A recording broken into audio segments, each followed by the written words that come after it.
Hi friends, आज आपण scanning tunnelling microscopy बघणार आहोत. त्याच्यामध्ये आपण त्याचा पहिला बघूया प्रिन्सिपल. ठीक आहे. In the scanning tunnelling microscope the sample is scan by a very fine metallic tip. आपण काय करतो, याच्यामध्ये जो सॅम्पल आहे तो स्कॅन करतो एका फाईन मेटॅलिक टिपने. The sample is positively or negatively biased so that the small current, which is called the tunneling current, flows if the tip is in a contact to the sample. बघा इथे काय होतं, सॅम्पलला आपण positively किंवा negatively bias करतो, एक circuit apply करतो. त्याच्यामध्ये sample, metallic tip, feedback loop, voltage source, आपण एका सर्किट डायग्रामप्रमाणे त्याची अरेंजमेंट असते. मग जेव्हा काय होतं, तुम्ही तो सॅम्पल आणि जी मेटॅलिक टीप आहे ते जेव्हा एकदम क्लोज येतात, किंवा आपण जी टीप जेव्हा आपण सॅम्पलच्या व्हेरी क्लोज नेतो त्यावेळेस एका पर्टिक्युलर पॉईंटला काय होतं की त्याच्यामधून करंट फ्लो होतं त्या सर्किटमधून, आणि त्याच करंटलाच म्हणतो आपण टनलिंग करंट. आणि हे करंट आपण मेजर करतो आणि त्याच्या सहाय्याने आपण 3 डायमेन्शनल डायग्राम ड्रॉ करतो. अशा पद्धतीने स्कॅनिंग टनलिंग प्रिन्सिपल काम करतं. आता बघा इन्स्ट्रुमेंटेशन डायग्राम बघा सर्वांनी. त्याच्यामध्ये metallic tip, conducting sample, voltage source, tunnelling current आणि फीडबॅक लूप. बघा आता पहिल्या पॉईंटला काय होतं, first a voltage bias is applied, positive or negative, and the tip is brought close to the sample. आणि मग आपण काय करतो, त्या सॅम्पल जवळ ते मेटॅलिक टिप काय करतो, जवळ नेतो. By course sample to the tip control. आणि मग ती जो रफ सॅम्पल आहे त्या सॅम्पलपर्यंत आपली जी टिप आहे ती कंट्रोल करतो, एकदम क्लोज नेऊन ती कंट्रोल करतो.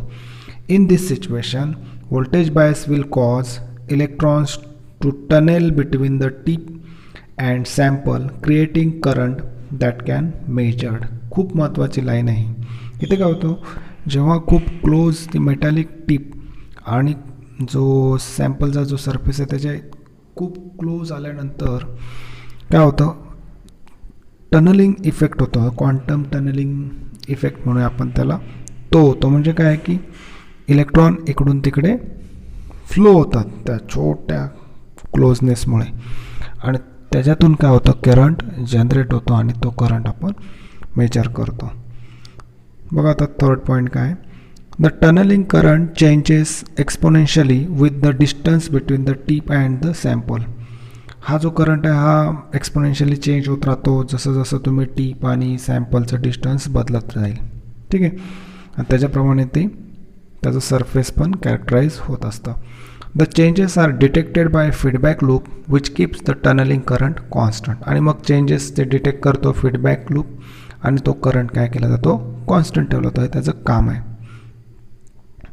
The signal provides high resolution information about the surface topography or electronic states of the surface. बघा ह्याच्यातून काय होतं, जे सिग्नल्स आपल्याला मिळतात त्याच्यातून आपल्याला इन्फॉर्मेशन मिळते की सरफेस कसा आहे आणि इलेक्ट्रॉनिक स्टेट ऑफ सरफेस काय आहे. आणि अशा पद्धतीने त्याचं इन्स्ट्रुमेंटेशन आहे, एकदम शॉर्टमध्ये आहे. ॲप्लिकेशन बघा, STMs are versatile, they can be used in ultra high vacuum, air, water and other liquid and gases. तुम्ही कशामध्ये त्याला वापर करू शकता, वर्सटाईल टेक्निक आहे. STM gives 3 dimensional profile of a surface. आपल्याला 3 डायमेन्शनल प्रोफाईल मिळून जातं, which allows researchers to examine multitude of characteristics. खूप वेगवेगळ्या पद्धतीने आपण त्याचे कॅरेक्टरिस्टिक्स अभ्यास करू शकतो, जशा roughness, surface defect and molecule size. मॉलिक्यूलची साईजसुद्धा आपल्याला समजू शकते. Lateral resolution of 0.1 nanometer and 0.01 nanometer of resolution in depth can be achieved. म्हणजे लॅटरल रिझोल्युशन जवळजवळ नॅनोमीटरमध्ये आपण त्याला अचीव करू शकतो. एवढं ह्या मेथडचं ॲप्लिकेशन आहे.